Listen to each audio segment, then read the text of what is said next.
Hamas جو ہے مکمل طور پہ سرنڈر کرتے، جو ظاہر ہے حماس کے لیے ممکن ہی نہیں. حماس نے جس دن سرنڈر کیا ہے انہوں نے غزہ کو مکمل طور پہ تباہ کر دینا ہے. یہ جو بار بار ڈونلڈ ٹرمپ بھی کہہ رہا ہے نا یرغمالی واپس کر دیں، اور یہ بھی کہہ رہا ہے یرغمالی واپس کر دیں، جس دن حماس نے یہ یرغمالی واپس کر دی آپ اس کے بعد دیکھیے گا انہوں نے ملیمیٹ کر دینا ہے پورے غزہ کو. اور یہی ایک چیز ہے جو اس وقت بھی بمبنگ سے ان کو مکمل بمبنگ سے روک رہا ہے کہ اگر پورے غزہ کے اوپر بمبنگ کرتا ہے تو اس کے 20 لوگ اپنے بھی مارے جائیں گے. یہ یرغمالیوں کے بارے میں بار بار بات تقریر میں بھی کرتا رہا ہے. نہ چاہے اپنے بار بار 20 یرغمالی نظر آ رہے ہیں، 65,000 فلسطینی نظر نہیں آ رہا. 2,80,000 ٹوٹل ہیں. 2,80,000 وہ لوگ ہیں جو ملبوں میں دب گئے، جو زخمی ہو گئے، وہ بچے جو ہر 1 منٹ کے بعد ایک بچہ وہاں پہ فوت ہو رہا ہے غذا کی قلت کی وجہ سے، جو بیمار ہیں، جو ہسپتالوں کے اندر پڑے ہوئے ہیں. یہ 2,80,000 بنتے ہیں ٹوٹل.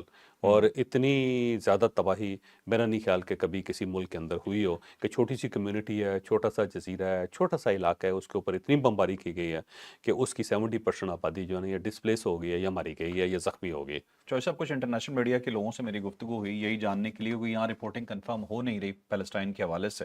تو فلسطین کے اندر جو 65,500 کچھ کا فگر دیا جاتا ہے یہ وہ فگر ہے جو کاؤنٹڈ ہے، جن کی کاؤنٹڈ ڈیڈ باڈیز ظاہر مل گئی. ظاہر ان کا ملبوں ماننا میں یہ ملبہ میں تو ابھی دبے ہوئے ہیں دبے لوگ. ہوئے ہیں، ان کا ماننا یہ ہے، انٹرنیشنل میڈیا یہ کہتا ہے یہ ایگزیکٹ فگر نہیں ہے، 2.5 سے 3 لاکھ کا فگر ہو سکتا ہے ابھی تک. جب غزہ بالکل امن ہو جائے گا اور یہاں پہ یہ جسے کہتے ہیں نا سب کچھ ہٹایا جائے گا تب ایگزیکٹ فگر سامنے آئے گا.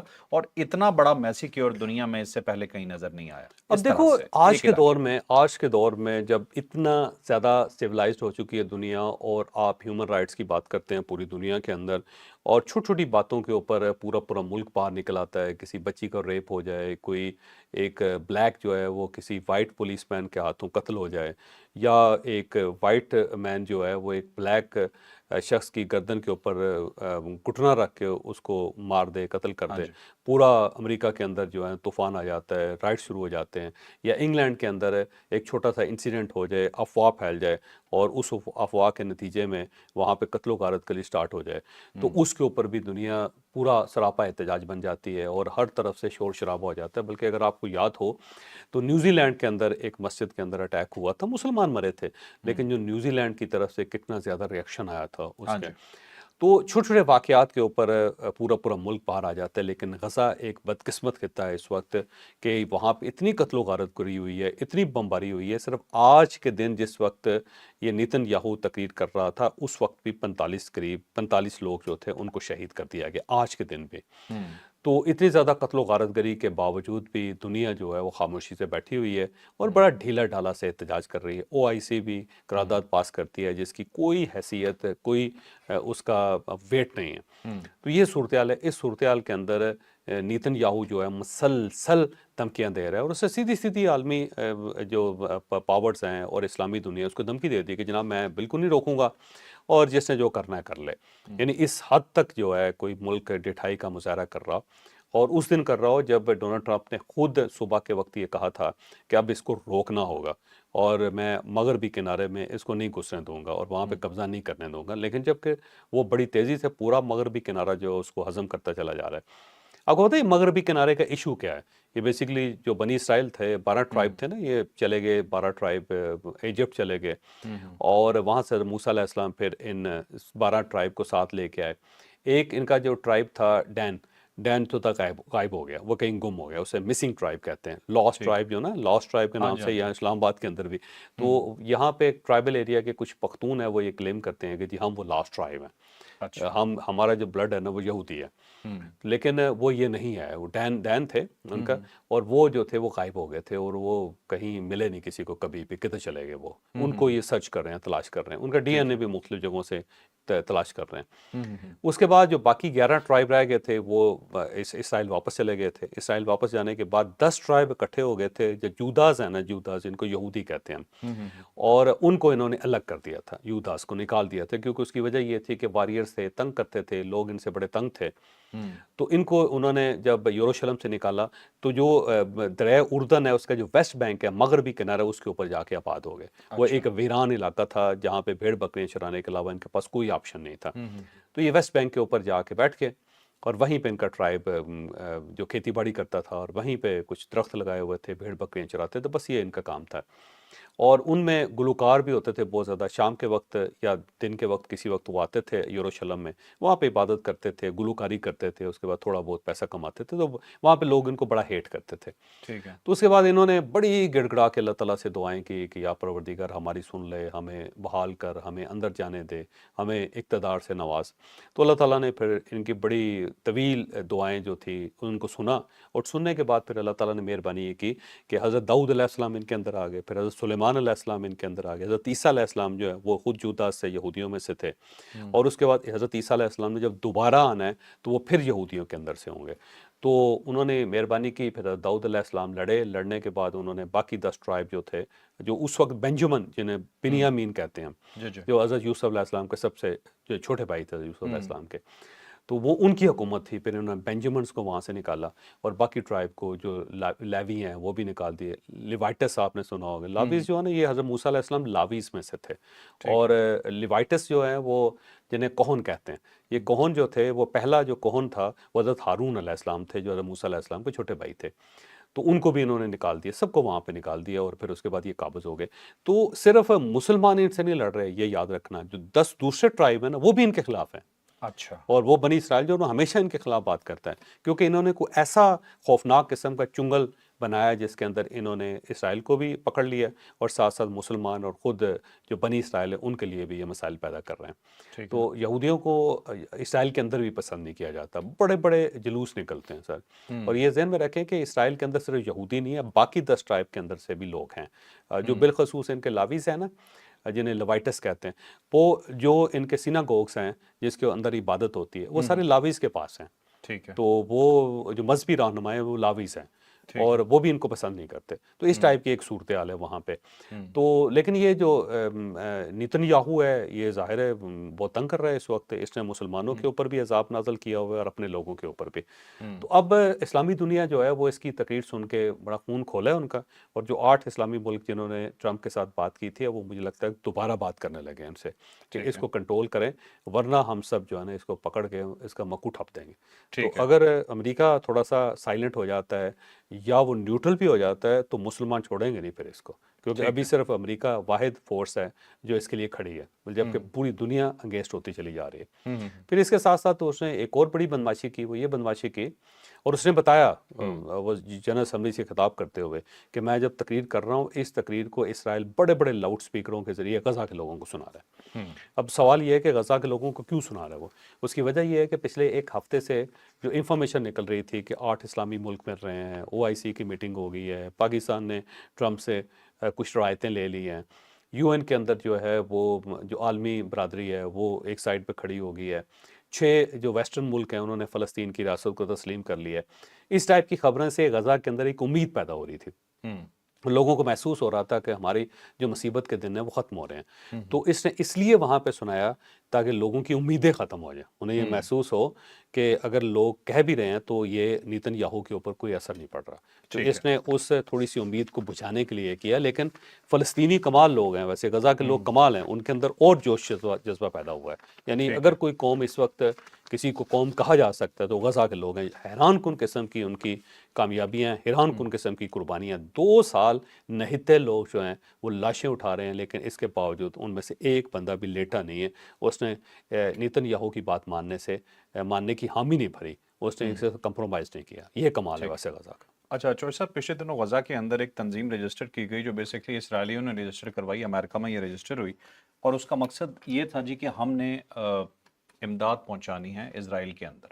لیکن پرابلم کیا تھا کہ اسرائیل میں غزہ کے اندر جو امداد مسلم ممالک اور باقی دنیا دینا چاہ رہی تھی اسے روکنا مقصد تھا کہ آپ یہ امداد ہمیں دو اور ہم آگے جا کے اسے تقسیم کر دیں گے. اس طرح سے کور بنایا, کور بنا رہے تھے, ٹریپ تھا. اب انہوں نے یہ کرتے کیا ہیں کہ وہاں انہوں نے پوائنٹس بنائے ہوئے ہیں مختلف فوڈ کے اور امداد کے. لوگوں کو وہاں پہ بلایا جاتا ہے, جب لوگ وہاں جاتے ہیں بمباری کرتے ہیں اور سنائپر سے انہیں مارتے ہیں. بڑا ظلم ہے یہ روز ہو رہا ہے. بہت ظلم ہے.